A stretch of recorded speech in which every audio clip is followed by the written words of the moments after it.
다원화된 현대사회 속에서 다양성을 추구하는 사람들의 삶의 방식, 삶의 태도를 2020년의 트렌드를 진단하는 김난도 교수가 멀티페르소나라고 하는 단어를 가지고 사람들의 그 어떤 성향을 진단하고 있는 것을 볼 수 있습니다.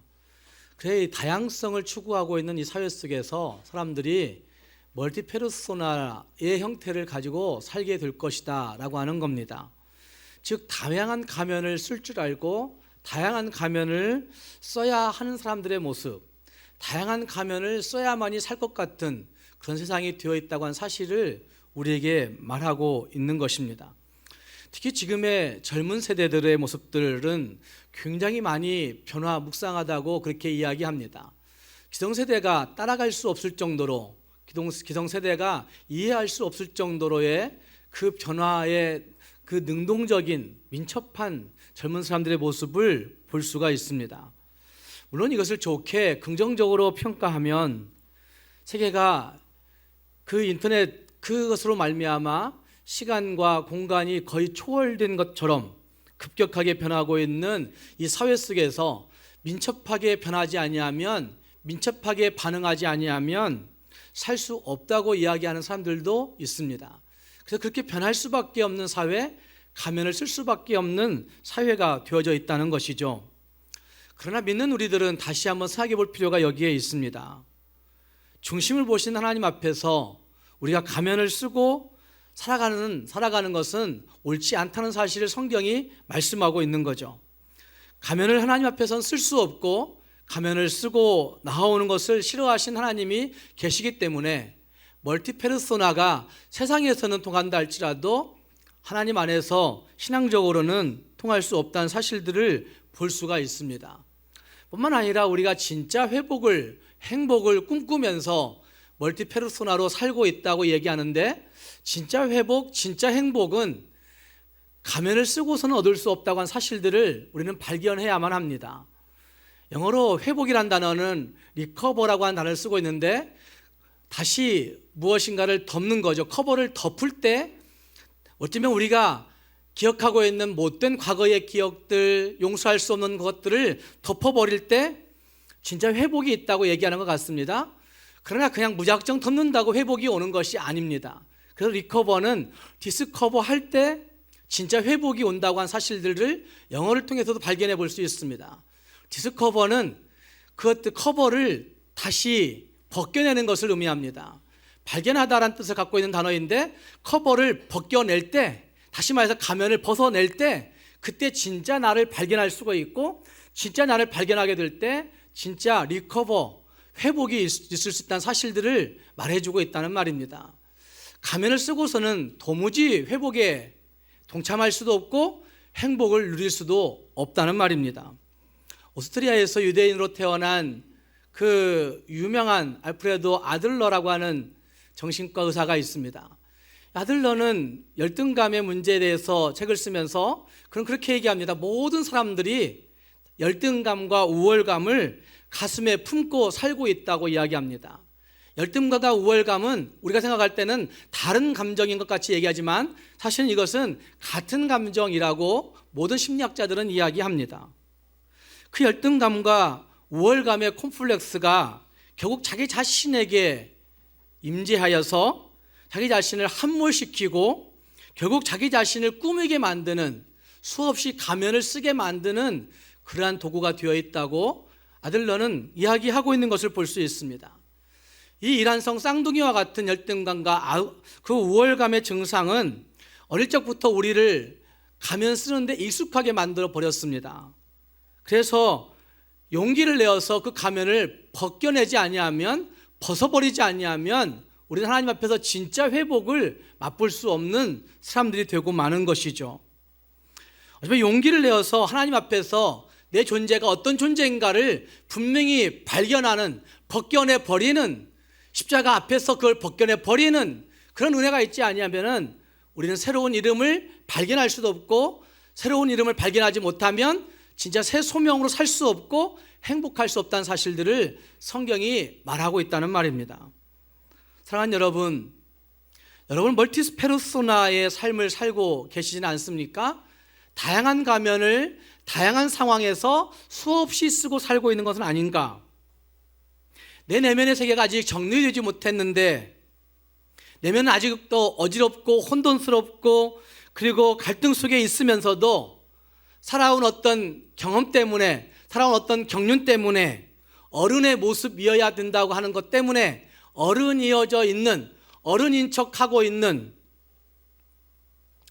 교회로 생각해 보시면 신앙생활을 오랫동안 해왔기 때문에 그냥 어떠다가 직분도 받았으니까 그 직분에 맞는 그 신앙의 형태를 있는 척 해야 하는 그런 모습, 다 멀티페르소나의 삶을 살고 있는 것이죠. 어쩌면 남들이 보는 시선이 두려워서 하나님 앞에 가면을 쓰고 살고 있는 모습들, 가정에서 아빠로 엄마로 살고 있지만 실제 진짜 엄마와 아빠가 해야 되는 그 성숙한 모습에는 이르지 못했지만, 그러나 그냥 아빠이기에 엄마이기에 엄마인 척하고 아빠인 척 해야만 하는, 남들의 시선이 두려워서 가면을 쓰고 사는 그러한 상태는 아닌지 우리 자신들의 모습들을 이 아침 물어볼 수 있어야 된다는 말입니다. 고린도후서 5장 17절 말씀은 그런즉 그리스도 안에 있으면 새로운 피조물이라 이전 것은 지나갔으니 보라 새 것이 되었도다라고 분명하게 선포하고 있는 말씀이 있습니다. 이전에 무엇을 했든지 상관없이, 이전에 어떤 모습이었든지 상관없이 그것들을 주님 앞에서 다 벗겨내 버리고 나면 예수 안에서 새로운 피조물이 되어 있고, 이전 것 다 지나가 버리고 나니까 예수 안에서 새 것이 되어 있다고 사도 바울은 하나님이 주시는 그 말씀을 통해서 선언하고 있는 말씀이 거기에 등장하고 있는 것입니다. 새 것이 된 우리는 하나님을 믿는 사람들이기에 우리의 외적인 삶의 태도와 방향과 행동과 그리고 내면의 상관관계를 항상 들여다볼 수 있어야 됩니다. 내 내면이 진짜 하나님을 신뢰하고 있는지, 내 내면이 진짜 하나님을 온전하게 믿고 질서 잡아 있는지, 내 내면의 상황들을 들여다보면서 내 외적인 어떤 태도들을 같이 비교해 볼 수 있는 그런 모습이 있게 될 때 진짜 하나님이 기뻐하신 삶의 모습으로 나아갈 수 있다는 말입니다. 하나님은 포로 후에 새로운 시대를 맞이해야 하는 지금 이사야서를 받고 있는 1차 독자 이스라엘 민족들에게, 백성들에게 새로운 삶의 방식을 가지고 살아가야 할 것을 명령하고 있는 것을 볼 수 있습니다.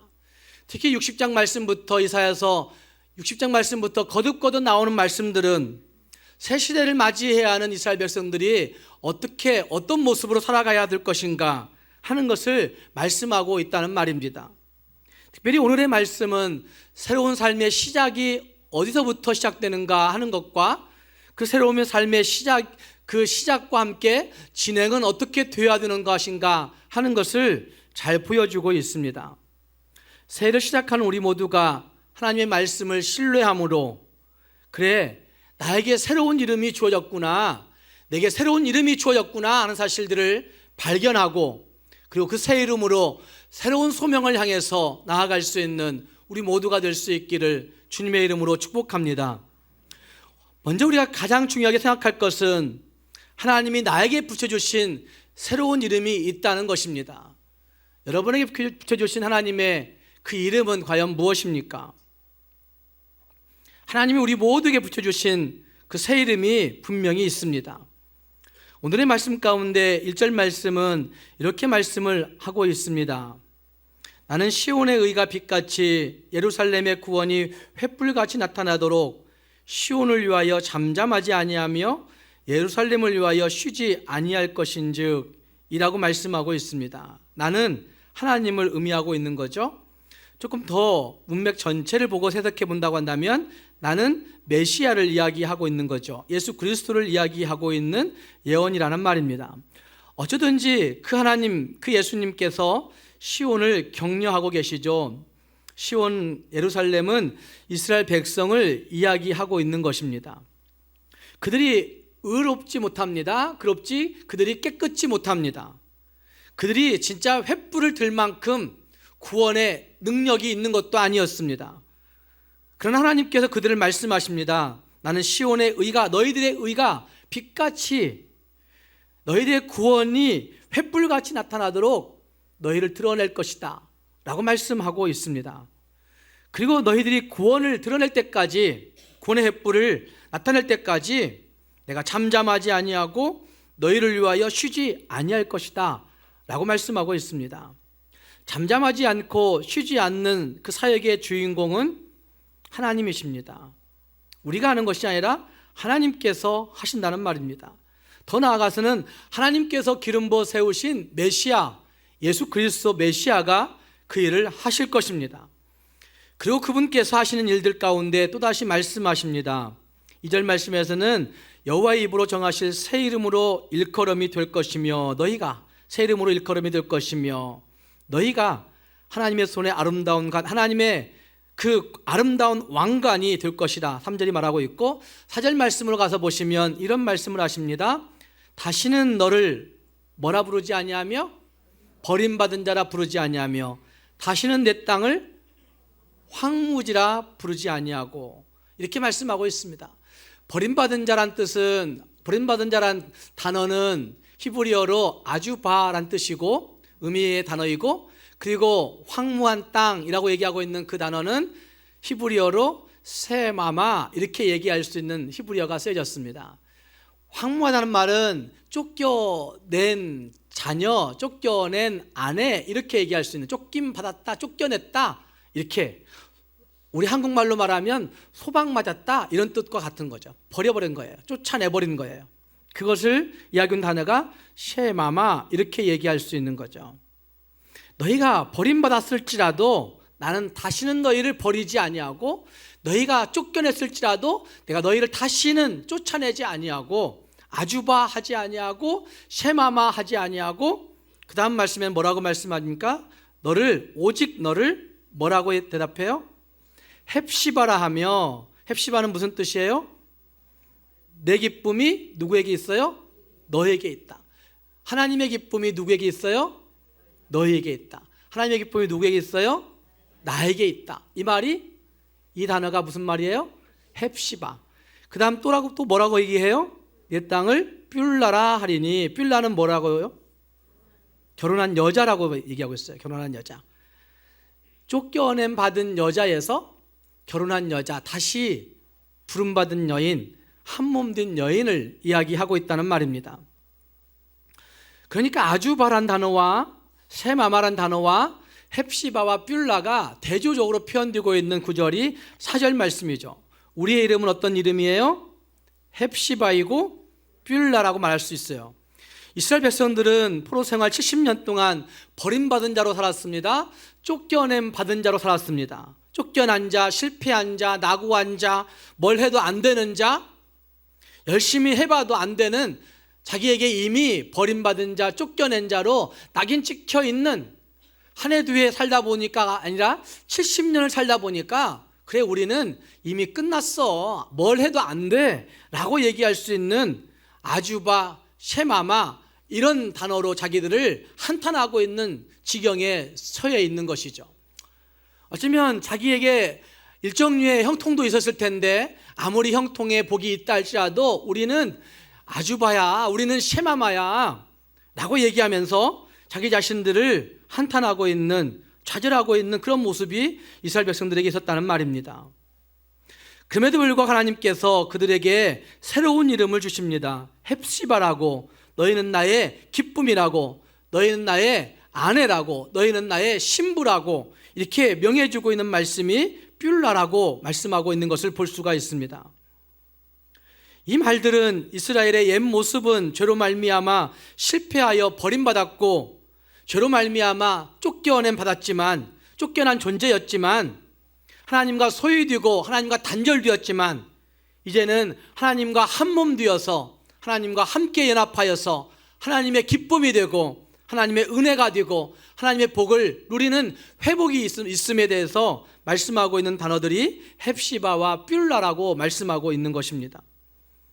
그들에게 주어진 이 나의 기쁨 헵시바와 너희는 내 신부라고 얘기하는 뷸라라고 하는 그것이 그들에게 새 이름으로 주어졌습니다. 이 새 이름은 그들의 운명이 180도 바뀌었음을 말씀하고 있는 단어들입니다. 성경의 새 이름은 인간의 신분이나 인간의 성격이나 인간의 본질이나 인간의 존재의 가치를 말씀할 때 성경에서 이름을 말하고 있는 것을 볼 수 있습니다. 하나님이 아브라함을 부르셨습니다. 그러나 아브라함이 처음부터 하나님의 믿음의 자녀가 믿음의 조상이 될 수가 없었습니다. 그래서 하나님이 그의 믿음을 여러 번 시험하다가 이 정도는 됐겠구나라고 생각할 그 시점에 하나님은 그 아브라함의 이름을 무엇으로 바꿔주십니까? 아브라함으로 바꿔주십니다. 하나님이 그 후손들 중에 야곱이라는 사람을 부르십니다. 그 야곱은 속이는 자로 사기꾼과 같은 인생을 살아갔었는데 어느 날 그가 정말 하나님과 씨름하였던 적이 있지 않습니까? 하나님, 내게 복 주시지 아니하시면, 하나님이 나와 함께 하시지 아니하시면 내가 하나님을 놓을 수 없다고 하나님과 씨름하면서 밤새 하나님을 붙들고 기도하였던 적이 있습니다. 그때 하나님이 그에게 새로운 이름을 붙여주셨습니다. 어떤 이름이었죠? 이스라엘이라는 이름을 붙여주십니다. 어쩌면 너의 삶의 본질이, 너의 존재의 모든 본질이 근본적으로 180도 바뀌었다고 하는 사실을 말씀하고 있는 것이 사람들의 이름이라고 하는 사실을 성경은 말하고 있다는 말입니다. 신약 성경에 바울은 사울이었었고 그 사울이 바울로 바뀌었던 것은 그의 존재 전체가 뒤바뀌었다고 하는 사실을 말씀하고 있는 것이죠. 나아가 새 이름은 죄로 얼룩진 과거가 청산되고 사함을 받았다는 징표로 주어지고 있기도 합니다. 그래서 오늘 읽었던 말씀 가운데 버림받은 자라고 하는 아주바와 나의 기쁨이 너희에게 있다라고 하는 헵시바가 대조적으로 쓰여지고 있고, 소방받은 자, 쫓겨난 자라는 의미의 그 셰마마와 그리고 결혼한 아내, 너희는 나의 신부야 라고 하는 그 필라가 대조적으로 사용되어져서 이스라엘 민족의 이름이 새 이름으로 주어졌다는 사실을 말씀하고 있다는 말입니다. 어쩌면 예수 믿는 우리들에게도 이 새 이름이 분명히 있습니다. 죄로 인하여 찌들려 살아가는 우리들에게 하나님은 새 것이 되었다, 누구든지 그리스도 안에 있으면 새로운 피조물이라 말씀하신 그 말씀을 통해서 우리가 새로움의 은혜를 입었음에 대해서 분명히 말하고 있다는 말입니다. 요한복음을 읽다 보면 우리가 어떻게 새로운 존재가 되었는지를 분명하게 말씀하고 있는 것들을 볼 수가 있습니다. 요한복음은 1장에서 예수님이 말씀 되신 분이시고 말씀이신 예수님이 태초에 하나님과 함께 계셨으나 이제 우리의 죄를 위해서 이 땅에 찾아오셨다고 한 사실을 1장이 말씀하고 있습니다. 그리고 2장으로 가면 기적이 부여지기 시작합니다. 말씀 되신 예수님이 거하는 그곳에 기적이 일어나기 시작하는 거죠. 가나의 혼인잔치에 예수님이 가셨습니다. 가나의 혼인잔치에 갑자기 포도주가 떨어져 버렸습니다. 혼인잔치에 열심히 잔치가 무르익어 가고 있는데 내놓을 포도주가 없다고 한 사실은 그곳에 참여한 사람들을 무시하는 행사가 되는 거죠. 그래서 겁을 먹고 있는 그 찰나에 그 어머니 마리아가 예수님에게 얘기합니다. 혼인잔치에 포도주가 떨어졌다고. 예수님이 그에게 말씀합니다. 이것을 이렇게 하라고 말씀합니다. 여러분 그거 잘 알고 계시죠?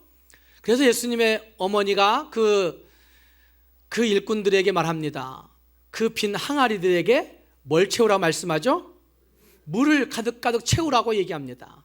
어떤 사람들은 그 물의 양이 얼마나였을까? 항아리가 몇 개였으니까 그 물의 양은 이만큼이었을 것이다, 이런 얘기를 합니다. 그리고 물을 가득가득 채우자 그 물을 떠서 갖다 주라고 얘기합니다. 떠서 갖다 주는 것은 무엇이었습니까? 물이었는데 갖다 주었을 때 그것은 포도주로 바뀌어져 있었습니다. 그것도 이전 포도주에서 맛보지 못했던 맛이 있는 질이 좋은 포도주가 그들에게 제공되어서 사람들이 다 놀랐다고 한 사실을 요한복음 2장에서는 소개하고 있습니다. 어쩌면 그곳에 품질 좋은 포도주를 공짜로 얻게 되었다, 아니 많은 양의 포도주를 공짜로 얻게 되었다, 이것을 소개하려고 요한복음 2장이 가나의 혼인잔치의 기적을 말씀하고 있겠습니까? 어쩌면 예수님 공생의 시작에 항아리에 가득 채워진 그 물이 포도주가 되었다고 한 사실이 보여주고 있는 진짜 의미는 뭐라고 여러분 생각하십니까? 단순한 기적이 있을까요? 저는 그렇지 않다고 생각합니다. 그래서 이 기적의 초점은 어쩌면 좋은 포도주의 질을 얘기하고 있는 것이 아니라 많은 포도주의 양을 얘기하고 있는 것이 아니라 사실은 예수님의 말씀 되신 예수님이 닿을 때 그곳에 기적이 일어날 수 있다. 예수님의 말씀 되신 그 예수님이 닿을 때 거기에 변화가 있을 수 있다. 하나님의 기적이 닿을 때 완전히 새로운 모습으로 180도 바뀔 수 있다 하는 사실을 말씀하고 있는 것이 요한복음 2장이 표현해내고 있는 기적 사건이라고 할 수가 있는 거죠. 이 세상의 공개적인 혼인 축제 속에, 즉 죄 있는 인간과 인간이 살고 있는 그 세상 속에 예수 그리스도가 다하심을 통해서 예수 그리스도의 말씀이 들어감을 통하여서 새로워짐의 신비가, 새롭게 변화되는 그 은혜가, 그것이 거기에 있다고 한 사실을 보여주고 있는 것이죠. 인간의 요청과 계산이 거기에 개입되지 않았습니다. 그 어머니의 어떤 필요, 어쩌면 어머니의 그 요청이 거기에 들어가지 않았습니다. 물론 그것이 들어가긴 있지만 그것 때문에 그것이 되어진 것이 아니란 말입니다. 예수님, 말씀 되신 예수님을 통해서 놀라운 선물의 역사가, 놀라운 은혜의 역사가 있어졌다는 사실들을 말하고 있는 것이죠. 예수님은 우리를 새로운 이름으로 변화시키시는 능력이십니다. 예수님의 손길이 닿는 곳에 정말 새롭게 변화되는 은혜가 거기에 있습니다. 예수 그리스도의 복음이 미치는 모든 곳에 사람의 인격이 바뀌고 삶이 바뀌고 성품이 바뀌고 인생이 바뀌는 놀라운 역사가 일어났습니다. 예수님의 말씀이 닿아지는 곳에 하나님의 나라가 임하고 시작되었던 것을 성경은 역사적으로 증거하고 있습니다. 사랑하는 여러분, 우리에게 새 이름이 있는지 한번 물어볼 수 있기를 바랍니다.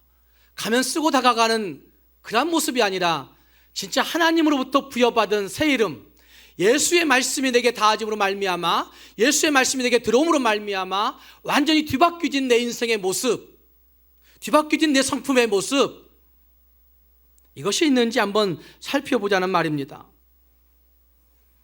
다시 한번 생각해 볼 수 있기를 바랍니다. 어쩌면 결혼과 같은 기쁨의 축제가 그 열리는 그곳에 예수님 말씀이 닿아질 때 새로운 기쁨이 시작되었던 그 놀라운 역사가 있는데, 진짜 어둡고 삭막한 황폐해진 버림받은 그곳에 진짜 기쁨의 역사가, 새로움의 역사가, 변화의 역사가 시작되어야 할 곳은 어디라고 생각하십니까? 메시아이신 예수님을 통하여서 180도 바뀌는 진짜 변화의 역사는 어디부터 시작되어야 된다고 생각하십니까? 새로움으로 옷 입는 그곳이 어디부터 있어야 된다고 생각하십니까? 새로운 은혜로 말미암아 바뀌는 역사는 어디에서 일어나야 된다고 생각하십니까? 저는 그것이 바로 우리들의 모습에서부터 시작되어야 된다고 생각합니다.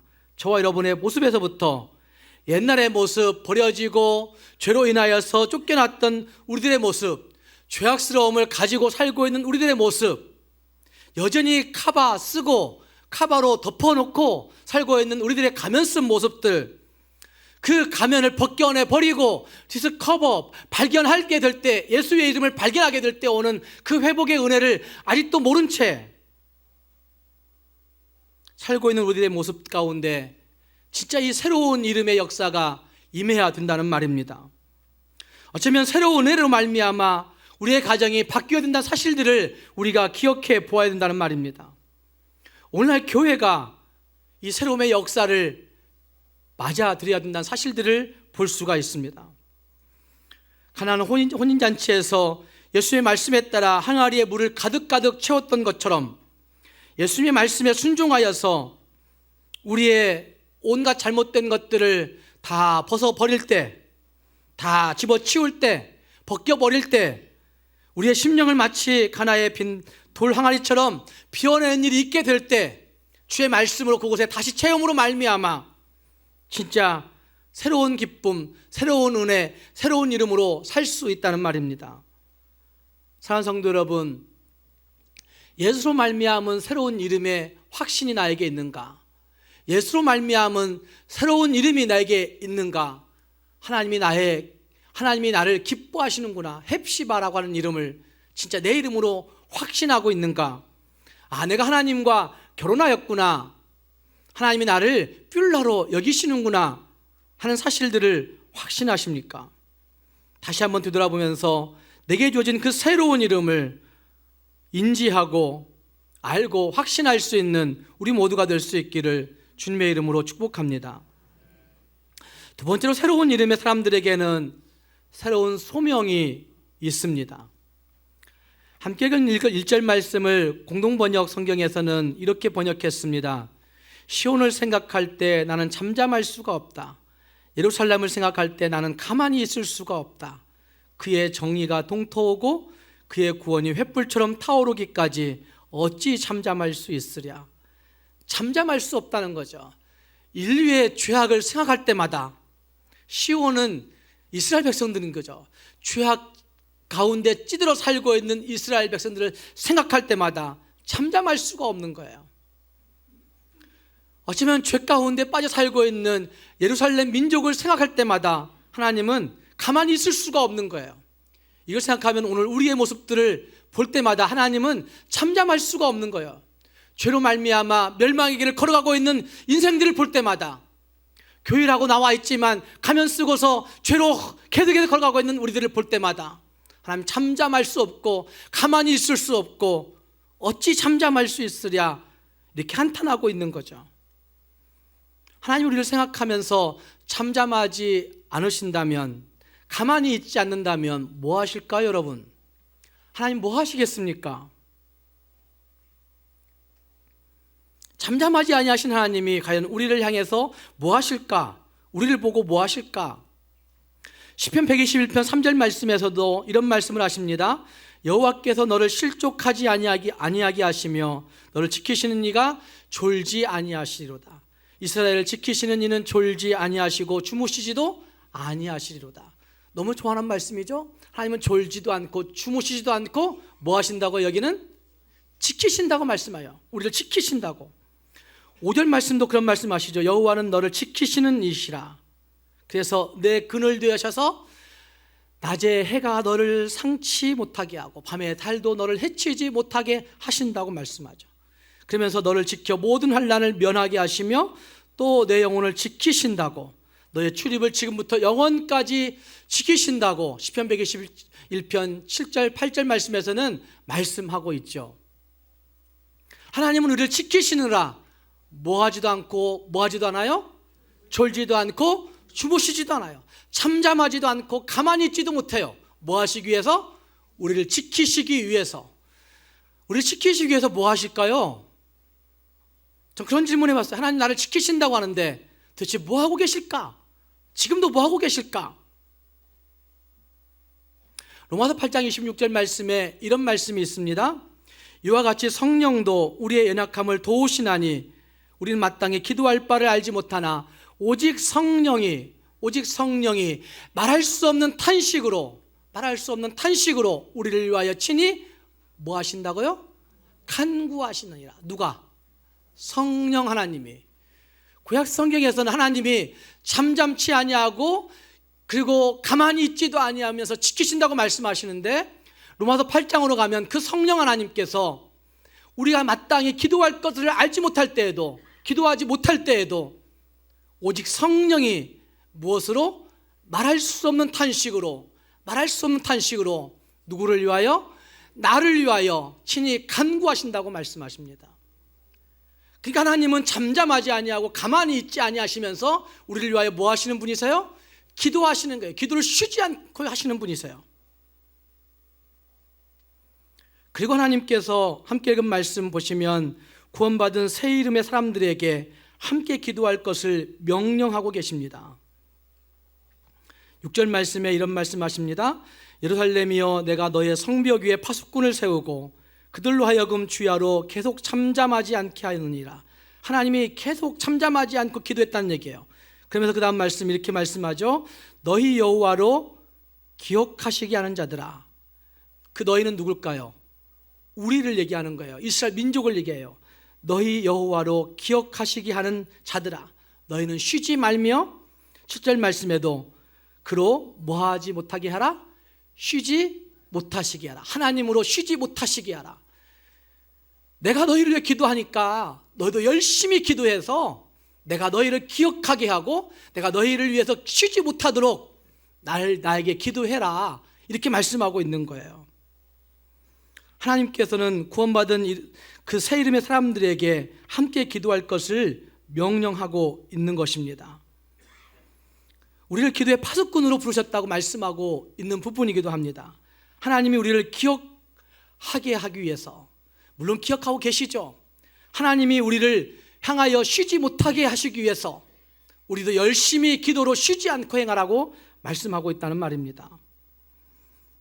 파수꾼의 사명은 하나님으로 기억하시게 하는 것입니다. 파수꾼의 사명은 하나님이 우리를 돌아보게 하는 것입니다.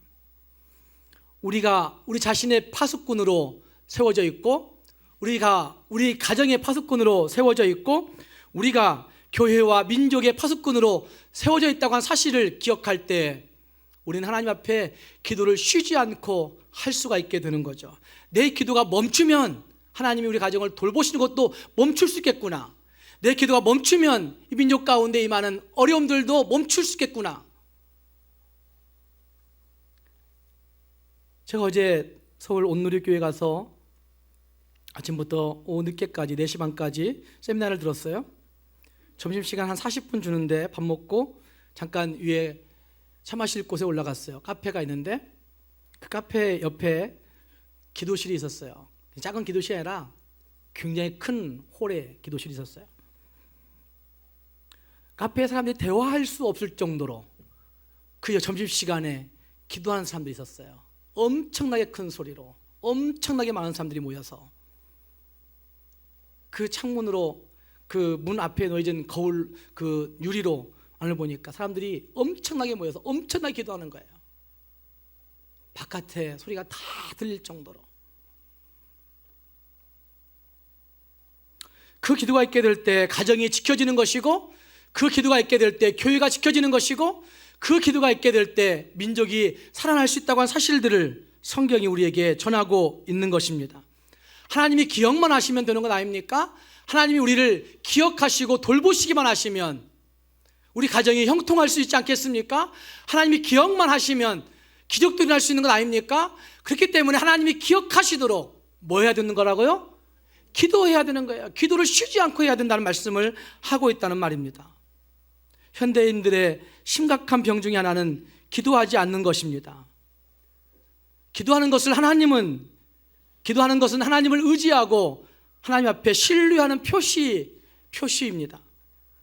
그런데 사람들은 하나님을 의지하지 않고도 살 수 있다고 지금 여기는 것 같습니다. 얼마든지 우리 힘으로 살 수 있어, 얼마든지 우리 돈으로 잘 살 수 있어, 얼마든지 우리 계획으로 잘 살 수 있어. 그 교만함 때문에 기도에 전념하지 않는 거죠.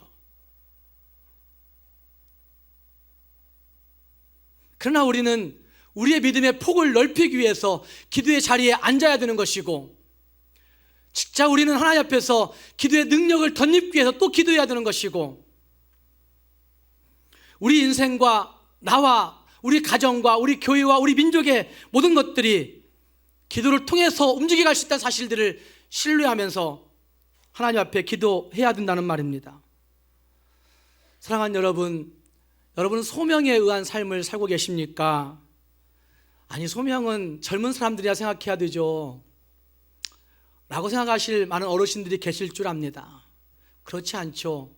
죽는 순간까지 소명이 있으면 인생을 헛되게 살지 않고 재미있게 살고 기쁘게 살 수 있습니다.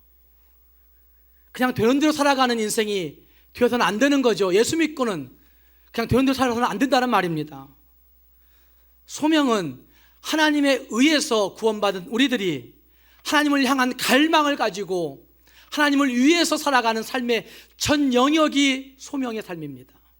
하나님에 의해 구원받은 성도들이 하나님을 향한 갈망을 가지고 하나님을 위해서 살아가는 모든 삶의 영역, 내 직업의 영역, 우리 가정에서 전업주부하는 사람들의 그 영역, 그리고 내가 학문하는 영역, 내가 책을 읽고 내가 운전하는 영역, 내가 돈을 벌고 경제활동하는 그 모든 것들도 하나님을 위한 일일 때 그게 진짜 소명이라고 할 수가 있는 거죠. 그래서 우리는 오늘의 말씀을 다시 되돌아 생각해 보시면 하나님에 의해서 내가 새 이름을 받았구나, 하나님에 의해서 내가 새 이름 받았구나. 그렇기 때문에 내가 하나님을 향한 갈망을 가지고 뭐 해야 될까요? 기도를 열심히 해야 되는 것이고, 하나님을 향한 갈망 가지고 열심히 기도하다 보면 하나님을 위해 살아가는 삶이 한 걸음 한 걸음 나아가게 되는 것입니다. 사랑하는 성도 여러분, 우리 모두가 소명자들이 될 수 있기를 바랍니다. 하나님에 의해 구원받은 우리들이 하나님을 향한 갈망을 잊어버리지 마시고 하나님을 위해 살아낼 수 있는 우리 모두가 될 수 있기를 주님의 이름으로 축복합니다. 기도하겠습니다.